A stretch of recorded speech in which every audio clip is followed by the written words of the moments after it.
Hello friends, હું છું એકતા મિલન પટેલ અને મારી ચેનલ ફ્લેવર્સ બાય એકતામાં આપનું સ્વાગત છે.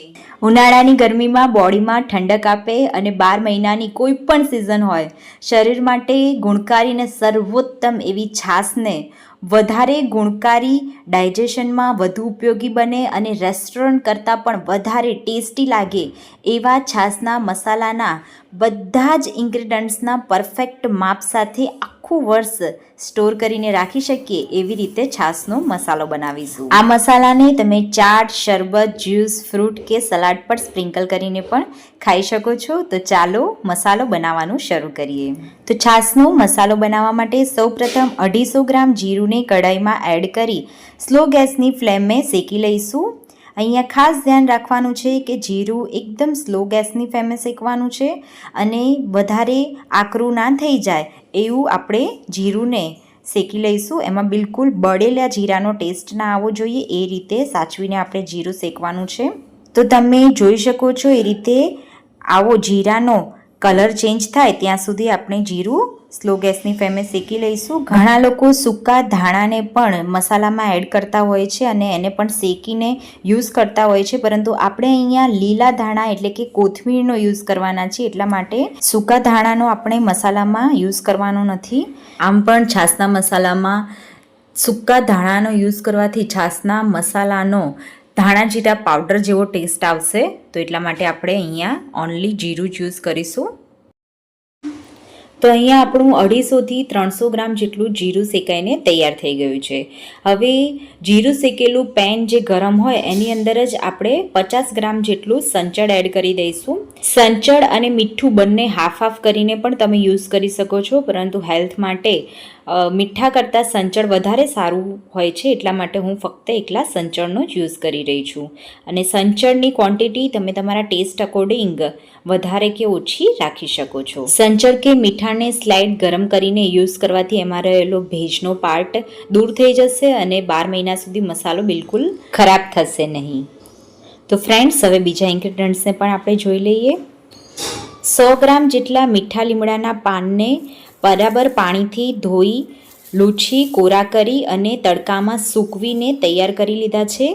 તો હવે પછીના બધા જ ઇન્ગ્રીડિયન્ટ્સને તડકામાં અથવા તો રૂમમાં 2 દિવસ માટે સૂકવીને આપણે તૈયાર કરીશું. અહીંયા હું 500 ગ્રામ કોથમીરની જોડી લાવી હતી, એમાંથી કૂણા ડાળા સાથે કોથમીરના 250 થી 300 ગ્રામ જેટલા પાનને પણ બરાબર ધોઈ, કોરા કરી તડકામાં સૂકવીને હાથથી આ રીતે મસળીએ તો ભૂકો થઈ જાય એવા તૈયાર કરી લીધા છે. તો સેમ એ રીતે જ 250 ગ્રામ જેટલા ફુદીનાના પત્તાને પણ ધોઈ બરાબર કોરા કરી અને તડકામાં સૂકવીને તૈયાર કરી લઈશું. સાથે જ 2 ટીસ્પૂન જેટલા મરી લઈશું.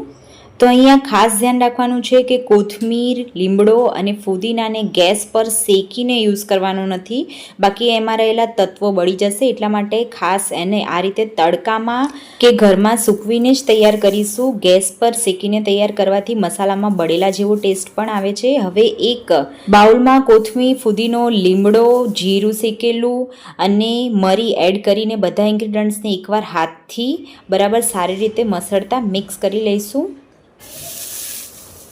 મલ્ટીપર્પઝ માટે યુઝ થઈ શકે એવા મસાલામાં યુઝ થયેલા એક ઇન્ગ્રીડિયન્ટ્સ ડાયજેશનની સાથે આંખ, વાળ, સ્કિન અને ડાયાબિટીક પેશન્ટ માટે તો મીઠો લીમડો ખૂબ જ સારો.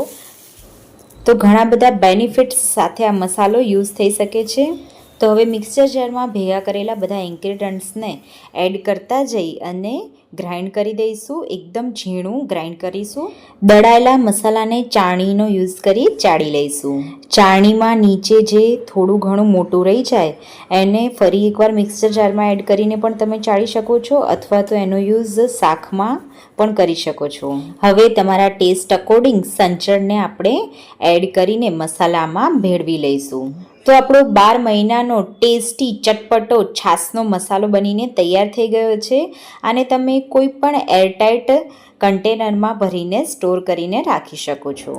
તો વિડીયોમાં જણાવેલ ઇન્ગ્રીડિયન્ટ્સના માપ સાથે અને બધા ઇન્ગ્રીડિયન્ટ્સને પ્રિપેર કરવાની રીત સાથે એકવાર છાશનો મસાલો જરૂરથી બનાવજો. છાશ ના પીવાવાળા પણ છાશ માગીને પીશે અને આ રીતે બનાવેલો મસાલો શરીર માટે સર્વોત્તમ છે, તો તમે બીજી વસ્તુમાં પણ એડ કરીને ખાઈ શકો છો. તો ફ્રેન્ડ્સ, ઉનાળાની તાળઝાળ ગરમી તો શરૂ જ થઈ ગઈ છે, તો ઠંડી ઠંડી છાશમાં ચટપટો ટેસ્ટી મસાલો ઘરે બનાવી છાશની મજા લો અને મને કમેન્ટ કરી જણાવજો કે મારી રેસિપી સાથે તમારો મસાલો કેવો બન્યો. જો તમે ઘરે કોઈ નવી રેસિપી બનાવી હોય અથવા તો રેસિપીમાં ઇનોવેશન કર્યું હોય તો કમેન્ટ કરી મારી સાથે રેસિપી જરૂરથી શેર કરો. તમારા નામ સાથે આપણે ફ્લેવર્સ બાય એકતાના વ્યુઅર્સ સુધી રેસિપી બનાવી શેર કરીશું. તો ગાઈઝ, મારી આજની રેસિપી તમને સારી લાગી હોય તો વિડીયો લાઈક કરી ચેનલને સબસ્ક્રાઇબ કરવાનું ભૂલતા નહીં. નેક્સ્ટ રેસિપી આવે ત્યાં સુધી આવજો.